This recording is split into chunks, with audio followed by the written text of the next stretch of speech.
یہ ہیں عاطف مسعود جو کہ انگلینڈ میں سیٹلڈ ایک جانی مانی شخصیت ہیں. یہ اکثر و بیشتر پاکستان آتے جاتے رہتے ہیں, اسی لیے آج ہم عاطف کے پاس آئے ہیں. عاطف سے آج پوچھیں گے کہ انگلینڈ اور پاکستان میں مہنگائی کی شرح کا اگر موازنہ کیا جائے تو کیا مہنگائی انگلینڈ میں زیادہ ہے یا پاکستان میں؟ حکومتیں فعال کہاں پہ ہیں, پاکستان یا پھر انگلینڈ میں؟ عاطف یہ بتائیے گا کہ انگلینڈ میں آپ ایک جانی مانی شخصیت ہیں, آپ براڈ کاسٹنگ کے حوالے سے, ویسے بھی آپ پاکستان آتے ہیں, انگلینڈ میں بھی آپ وقت گزارتے ہیں, فیملی آپ کی پاکستان میں بھی ہے, انگلینڈ میں بھی ہے, مہنگائی انگلینڈ میں بھی ہوئی ہے اور پاکستان میں بھی ہوئی ہے. وہاں کے لوگ اس سے کیسے سفر کرتے ہیں اور پاکستان میں جب آپ آتے ہیں تو لوگوں کے حالات کیا دیکھتے ہیں, موازنہ کر سکتے ہیں؟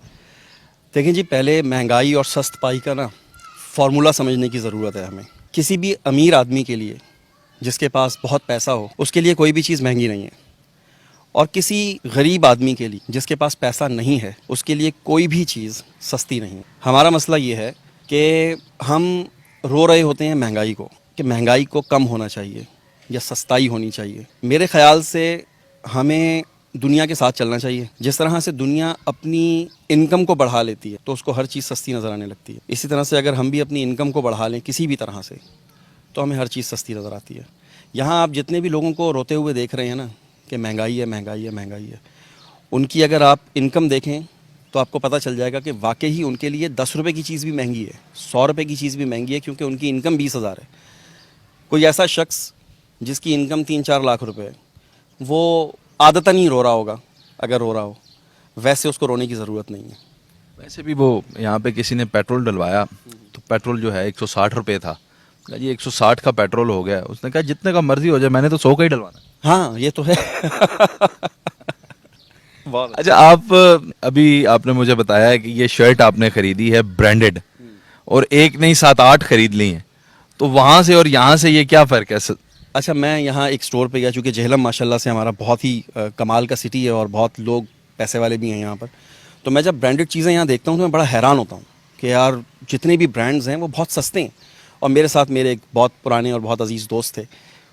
جب میں یہ ٹی شرٹ لے رہا تھا تو انہوں نے کہا یار کی لوڑ ہے, وہ ادھر سستی لگ جاتی ہے. اور میں نے کہا یار آپ کو پتہ ہی نہیں ہے, یہ باہر 30 پاؤنڈ کی ٹی شرٹ ہے, یہاں سے مجھے 30 پاؤنڈ میں 8 مل رہی ہیں, اور اوریجنل برانڈ. تو مجھے تو سستا لگ رہا ہے. اس کی وجہ یہ ہے کہ میرے پاس تو پیسے ہیں نا, تو میں اس کو استعمال کر رہا ہوں اور مجھے مل رہے ہیں, چیز مل رہی ہے. لیکن وہی اگر آپ یہاں پر جو بندے جس کی ایک ایوریج تنخواہ 25,000 ہے یا 30,000 ہے یا 50,000 ہے, اس کے لیے مسائل ہیں, اس میں کوئی شک نہیں ہے. دیکھیں, ہوم لیس جاب لیس لوگ تو انگلینڈ میں بھی ہیں نا, ان کو چاہے گورنمنٹ سپورٹ کرتی ہے, جس طرح بھی طرز زندگی ہے ان کا, وہ بھی تو مہنگائی سے متاثر ہوتے ہوں گے. تو ان کے رونے میں اور پاکستانی عوام کے رونے میں فرق کیا ہے؟ جس وقت دنیا میں مہنگائی ہوتی ہے, جو فرسٹ ورلڈ کنٹریز ہوتے ہیں جس میں مہنگائی ہوتی ہے, تو جو ریاست ہوتی ہے وہ عوام کا پوری طرح سے ساتھ دیتی ہے. ابھی جیسے میں نے سنا, مجھے تقریباً 15 دن ہو گئے, 18 دن ہو گئے پاکستان آئے ہوئے. میرے آنے کے بعد انگلینڈ میں بھی پیٹرول تقریباً 2 پاؤنڈ لیٹر ہو گیا ہے, 2 پاؤنڈ لیٹر. میں جب لاسٹ ٹائم دلوایا تو 1 پاؤنڈ 14-15 پینس تھا, تو 40-50-60 پینس پیٹرول بہت اوپر چلا گیا, جو کہ بہت بڑی اماؤنٹ ہے. اگر آپ 60 لیٹر پیٹرول دلواتے ہیں تو وہ کہیں جا کر کے آپ کو 25-30 پاؤنڈ کا فرق پڑ جاتا ہے, جو کہ بہت بڑی اماؤنٹ ہے.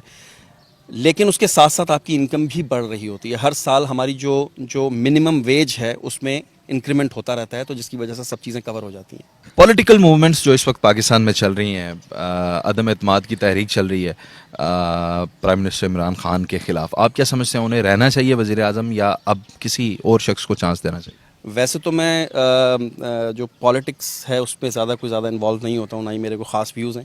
لیکن میں یہ سمجھتا ہوں کہ عمران خان نے جو 5 سال لگانے ہیں, اس کے بعد اگر کوئی اور آ جائے گا تو بڑے معاملات خراب ہو جائیں گے. جو اس وقت معاملات ہیں اس سے زیادہ خراب ہو جائیں گے. تو میرے خیال سے 5 سال جو عمران خان نے بیک گراؤنڈ میں کام کیا ہے, اس کے رزلٹ آنے میں تھوڑا سا ٹائم لگے گا. ہو سکتا ہے کہ اس کے رزلٹ اگلے 5 سالوں میں آ جائیں. تو میرا خیال ہے کہ عمران خان کو چانس دینا چاہیے, اور انٹرنیشنل رپورٹ ہے کہ عمران خان ہی آئیں گے. اور میں یہ سمجھتا ہوں, میرا کوئی پالیٹکس سے واسطہ نہیں ہے, لیکن اس کے باوجود بھی میں یہ سمجھتا ہوں کہ اگر عمران خان آ جائیں تو شاید کچھ بہتری آئے. اگر کوئی اور آیا تو بہت ورس ہو جائے گا, اور ہمیشہ کی طرح اگلا آنے والا پچھلے کو گالیاں دے گا, پچھلے کو سارا لان تان کرے گا, پچھلے کو ساری بلیمز کرے گا, اور اپنے 5 سال گزار کے کھا پی کے چلا جائے گا. ایک جملہ بہت مشہور ہوا تھا, کھاتا ہے تو کیا ہوا, لگاتا بھی تو ہے. اس دفعہ جب میں پاکستان آیا ہوں اور میں نے جو حالات دیکھے, تو میں ایک جملہ کہنا چاہتا ہوں کھاتا نہیں ہے لیکن لگاتا بھی نہیں ہے. آخر میں ایک ذاتی سوال, کبھی زندگی میں آپ وہاں پہ کما کے مطمئن ہو کے تھک گئے, فیملی بچوں کے ساتھ واپس پاکستان آ کے سیٹل ہوں گے؟ میری پوری کوشش رہے گی انشاءاللہ, اور میری ابھی یہ جو پلاننگ چل رہی ہے, چونکہ میرے بچے جیسے جیسے بڑے ہو رہے ہیں, میں بڑا کنسرن رہتا ہوں کہ ان کی جو تربیت ہے وہ اگر کچھ سال یہاں پر ہو جائے پاکستان میں, جو کلچر ہے ہمارا, جو فیملی ویلیوز ہیں, اگر ان کی تربیت یہاں ہو جائے تو ان کو کم از کم فیملی ویلیوز کا پتہ ہوگا اور وہ ساری زندگی جڑے رہیں گے. اگر ان کی تربیت صرف وہیں پہ ہوگی تو مجھے نظر آتا ہے کہ جو انگلینڈ میں یا کسی بھی دوسرے کنٹری میں لوگ رہتے ہیں, جو ان کی تیسری یا چوتھی جنریشن ہوتی ہے, وہ بالکل منفرد ہوتی ہے, الگ ہوتی ہے. بالکل سر.